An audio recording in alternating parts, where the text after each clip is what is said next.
What's good, YouTube? It's your boy Musa back with another vlog. Today is a Tuesday. Your boy woke up at 2:23. Woo! That's a new low weigh-in. Don't do him like that. Yesterday it was 226.3. However, we did have a rest day before that. Now, if you're new to the gym, you probably would have panicked because I had 3 days where I was 224, 224.1, 224.2, then back to 224, and then boom, rest day, 226.3. If you're new to this, you probably would panic and be like, oh my God, I need to cut my calories so much and I need to do excessive cardio and yada, yada, yada. Whereas no, you just didn't do anything physical, which is what your body's used to.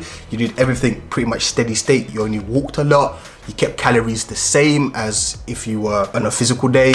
So it happens. So that's why I didn't panic. I was like, yeah, whatever, we're gonna go back to normal tomorrow. And then today, look, boom, new low weigh-in. So guys, this is gonna lead on to the video topic. Video topic is 5 things that I wish I knew when I first started going to the gym. Tip number 1, consistency. Consistency is the key. If you just only take this away from this video, you'll be on the right direction. Consistency is everything. I know, and I know you know, certain people, when they start in the gym, it's like, yeah, I'm gonna go hard. I'm gonna be in the gym every day. I ain't even gonna take no rest days. I'm just gonna go at it, man. I'm gonna give it my all. You know what I mean? New year, new me, that type of energy. Whereas in reality, if they actually said to themselves, you know what, realistically, let me look at my schedule. I can only make it to the gym 3 days a week. Now, let me try and prioritize and focus on those 3 days. I can only go on Monday, I can only go on Wednesday, I can only go on Friday. That is way better than them saying to themselves, oh, I'm gonna go 6 days a week.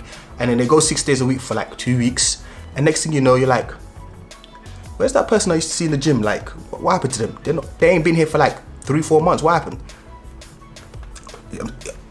All your gains that you made in those 2 weeks of going 6 days a week is gone. You ain't making no gains.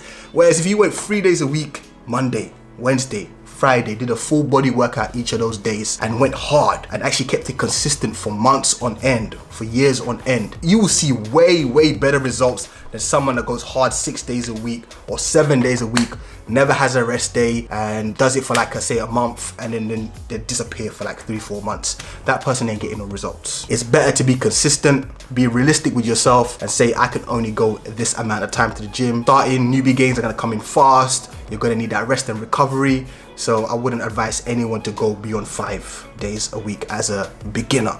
So that's tip number 1. Let's not waste any more time. Let's go to the gym. Why? We try to keep consistent. Aye, let's get it.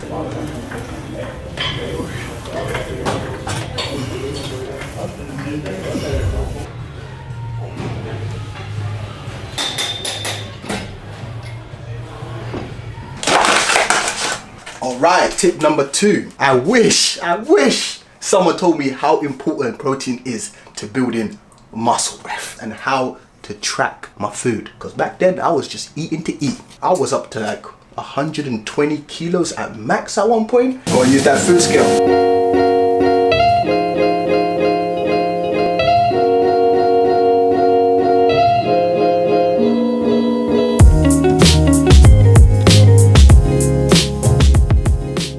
Eat home cooked meals because eating out was expensive. Man couldn't afford that anyways. And the only time I could eat out was like on the weekends. Get like a mixed doner kebab type of vibe. Doner, you get the shish and that stuff. So it wasn't bad, it was still good. But I wish I learned how or knew how to track. Back then it wasn't spoken about that much. It was get your whey protein in and you know, that kind of stuff. It wasn't like how important protein actually is. People just said you just drink whey protein just to get that extra protein. It was never like track your food, get enough protein that you need for your body, don't overdo it because then it would just spillage and you would just get more body fat, because at the end of the day it's more calories, and if you're eating more calories than you're supposed to consume, it's gonna turn to body fat. So getting MyFitnessPal, for those of you that are new to it, track it for about a year or 2, and then until you feel like, you know what, I actually understand food, I can kind of look at, you know, like a certain meal and be like, you know what, this is not good for me, this has this amount of protein, but you're still guessing, but you have more of an understanding of nutrition and macronutrients, proteins, fats, carbs. And when you feel like you're there, then you don't need to track all the time. You might every now and then be like, you know what, I'm trying to get ready for the summer, I might have to start tracking again just to make sure I lose that bit of body fat. But then again, I've been training 13 years. I still do it. I still track my food because it's not that much work. For me, it doesn't take that much to bring out my phone and scan a barcode. Like, if that's hard, really, if you're struggling to do that, then boy, this fitness journey is gonna be a mission. If you can't, just scan a barcode. Like, scan a barcode, type in how much your food weighs, and keep it moving. Like, it doesn't really take much out of my day. But again, understand it. If you're new to this, it can be that whole effort of something you've never done before. And now it's like, okay, before I eat this, I've got to weigh it. I've got to put it in my fitness pal. It can seem very overwhelming, but after a while and it starts to pay off, you start to see the results of actually knowing what you're putting in your body. You'll do it. It's gonna become automatic, just the thing you do. Cool. Tip number 2, let me get the eating. Good man protein, good man carbs.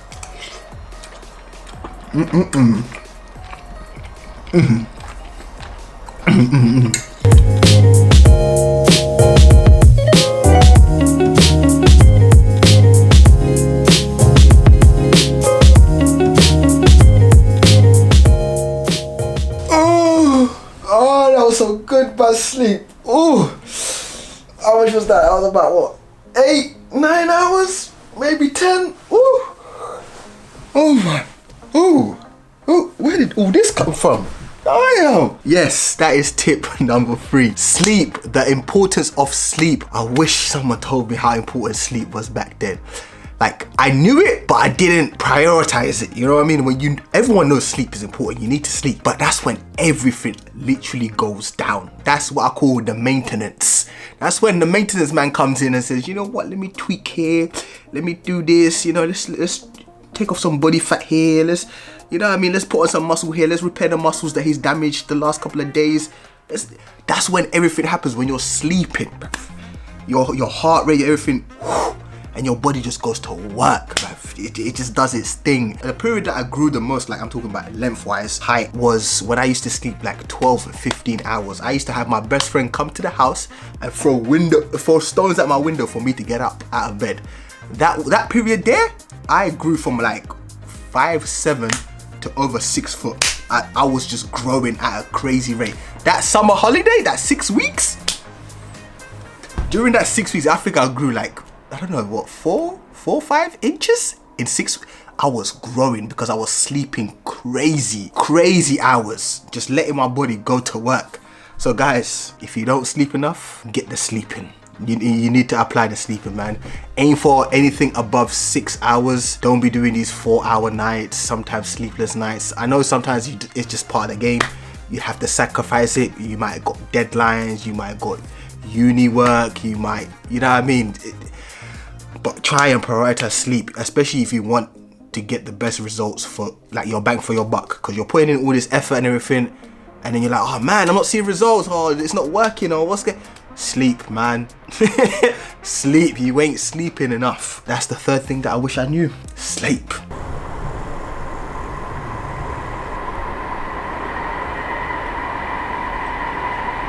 Alright, next up we got supplements. Yes, this is one thing I wish I got told or I knew more about when I started going to the gym. Supplements were pushed so hard when I was coming to into fitness. It was, oh, take whey protein, or take creatine, or pre-workout, or all these things you were hearing. And as a new beginner, you're thinking, okay, so those are the secrets, those are the keys to getting the gains and that type of energy. Whereas no.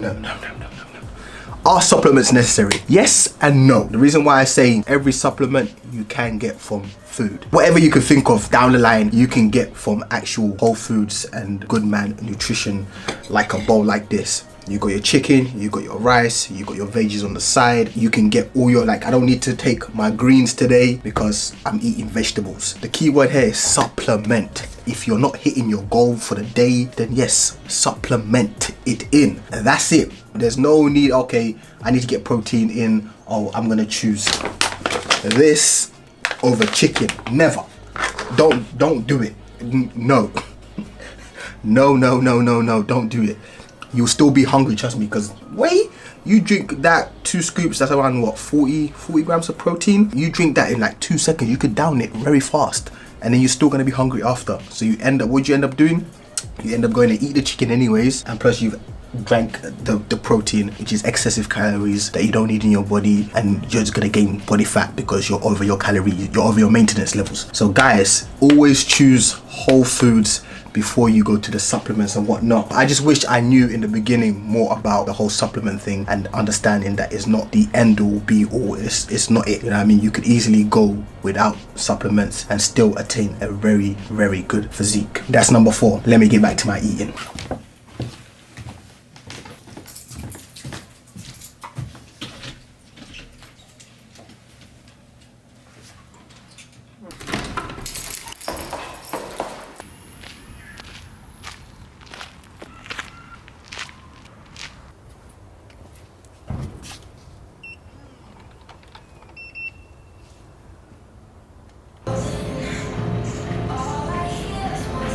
And finally we have the last one, progressive overload. I wish someone told me that progressive overload doesn't just mean adding more weight. There's so many factors that go into progressive overload. Let me just name a few. Tempo, drop sets, supersets, pause reps, dead stops, rest period. All of this is progressive overload, depending on how long you do all it. Progressive overload is not just, oh, I added 2.5, now I'm getting stronger. All those things that I just mentioned factor into it, and they're all forms of progressive overload. One thing I will say when it comes to progressive overload is leave your ego at home. There's so many people that go to the gym and ego lift. Luckily for me, I've never been that guy. Of course, my dad is the one that got me into the gym. I told you guys about that. So he taught me the way from the beginning. If you can't lift the weight, don't touch it. It's better to have great form than just mediocre form, end up injuring yourself. Then we're going back to point 1, consistency. Because if you injure yourself, you're going to be out for a couple of months. They're gonna have to start from scratch. So it's better to focus on your form, focus on the mind and muscle connection. That took me many years. That takes a lot of people many years to develop mind and muscle connection. There was times where I would be training my back and I'll feel it in my biceps. I'm sure some of you are like, I thought I was the only one. But when I got it, when I finally got it, oof, it's like sweet marriage. Shit's sweet, man. It's just that connection. Oh, that is so. So figure out mind and muscle connection. Hopefully you guys, now you've watched this video, you try and figure it out faster, and obviously focus on contracting the muscle. One way to do that is doing warm-up sets and stuff like that, where you're just focusing on, am I using the right muscle, and then start doing your working sets after that. I see a lot of people make this mistake as well, getting the whole ego lifting, go straight into the gym, start doing max sets. It's like you're trying to injure yourself. You're basically trying to come in here, break yourself so you can't come back. That's what you're doing, because it don't make no sense. Your body's cold, you're not warmed up, you don't even know if your placing is right or anything like that, and you're going straight 20 kg plates on each side. And I always, there's no if, buts or maybes. I always, with the exercise, start with the bar alone. If I do body weight exercises, you guys know, if I'm doing training chest and back, I'm doing pull-ups, I'm doing push-ups first thing. Get my body warm, get the blood flowing, all that kind of shizness. Like I've said, I've been training for 13 years.